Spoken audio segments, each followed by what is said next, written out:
हाथरस की इसी घटना को लेकर देश भर में रोष व्याप्त है और इस बर्बरता के खिलाफ कांग्रेस सहित विभिन्न राजनीतिक दलों तथा सामाजिक दलों के द्वारा विरोध प्रदर्शन लगातार किए जा रहे हैं। तो इस घटना को लेकर भरतपुर की महिलाओं का क्या कुछ कहना है, वो भी आपको सुनना चाहिए। निर्भया कांड के बाद हाथरस की दलित बेटी के साथ हुए गैंगरेप और मर्डर की घटना ने पूरे देश को हिला दिया है। पूरा देश में चर्चा है इस बात की कि अपने बेटी और महिला और बच्चों को कैसे सुरक्षित रखा जाए, उनका भविष्य आगे कैसे सुरक्षित किया जाए।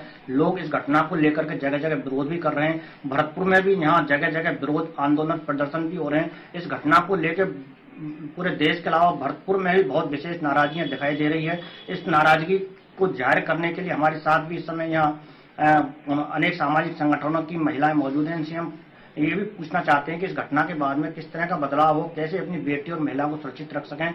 इसमें हमारे साथ मौजूद हैं जिला बाढ़ संरक्षण इकाई की सदस्य श्रीमती बबीता शर्मा, समाज सेविका सोनू खंडेलवाल, विभिन्न सामाजिक संगठनों से जुड़ी हुई निया मैडम और सुषमा गोयल मैडम हमारे साथ इस समय मौजूद हैं। तो ये सब हैं, इनसे पूछते हैं कि इस घटना को लेकर के दिल में क्या अरमान है और क्या ये चाहते हैं कि किस तरह से ऐसी घटनाओं को आगे रोका जाए।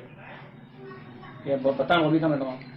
हाथरस का जो कांड है, इसको लेकर सभी महिला प्रकोष्ठ में बहुत बड़ा एक दुखद है समाचार है कि हम महिलाओं के साथ क्या हो रहा है। मैं मानती हूँ कि जो कुछ हुआ है वो बहुत गलत हुआ है और इसकी कड़ी निंदा करते हैं हम लोग।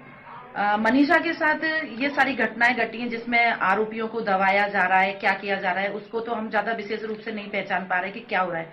लेकिन एक बेटी के साथ जो दरिंदगी से हरकत हुई है वो बहुत गलत है, उसका हम विरोध करते हैं और हम प्रशासन से और अपने कलेक्टर महोदय से, अपने मंत्री महोदय से विनम्र अनुरोध करते हैं कि हमारी महिलाओं की सुरक्षा के लिए आगे ऐसे कई कार्यक्रम होते हैं, कई समाज से संगठित महिलाएं होती हैं, वो सारी चीजों को लेके आए आगे।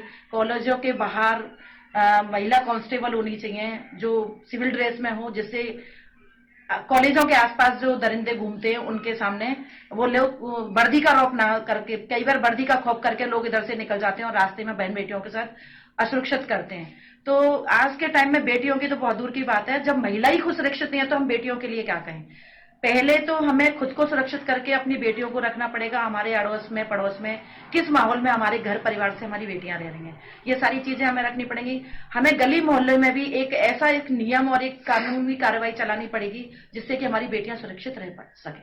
बेटियों सुरक्षित रहने के लिए सामाजिक बदलाव जरूरी है, समाज की रक्षा हो, सब लोग एकजुट होकर के अपनी बेटियों को रख सकें, महिलाओं के साथ सुरक्षा के रख सकें, कानून की पालना हो, अच्छे कानून बन जाए और सही समय पर लोगों को न्याय मिल सके। हमारे साथ इस समय ये मौजूद हैं सोनू खंडेलवाल मैडम, आप बताएं कि क्या मानते हैं। जब कन्या भ्रूण हत्या को लेकर जैसे जघन्य अपराध को लेकर जब इतनी दहशत माता पिताओं में फैल जाती है कि वो उसको जांच को नहीं कराते हैं, तो फिर ऐसा कानून सख्ती से पालन क्यों नहीं हो पाता? क्यों मतलब दंडों में ये इस चीज का भय क्यों नहीं है? क्यों वो बहन बेटी को अकेले में देखकर उसको नोच खाते हैं? वैसे तो साल भर में जब 2 दिन हम कन्या को पूछते हैं, उनके पैरों को पूछते हैं, तो क्या उसमें वो कन्या का रूप उसमें फिर नहीं होता है? मैं यूँ कहती हूँ कि लड़कियां हमारी कहीं भी कैसी भी कोई सुरक्षित नहीं है। आज से अगर हम 2 दशक पहले जाएं तो लड़कियां पड़ोस के सहारे, अपने घर में परिवार के सहारे छोड़कर माता पिता काम पर चले जाते थे। लेकिन आज वो लड़कियां अपने परिवार में सुरक्षित नहीं है, अपने पड़ोसी में सुरक्षित नहीं है, अपने बाहर पढ़ने जाती है वहां सुरक्षित नहीं है। तो लड़कियों को सुरक्षा कब मिलेगी आखिर? आज मनीषा को न्याय मिल जाता है या निर्भया को न्याय मिल गया तो क्या ऐसी लड़कियां सुरक्षित हैं?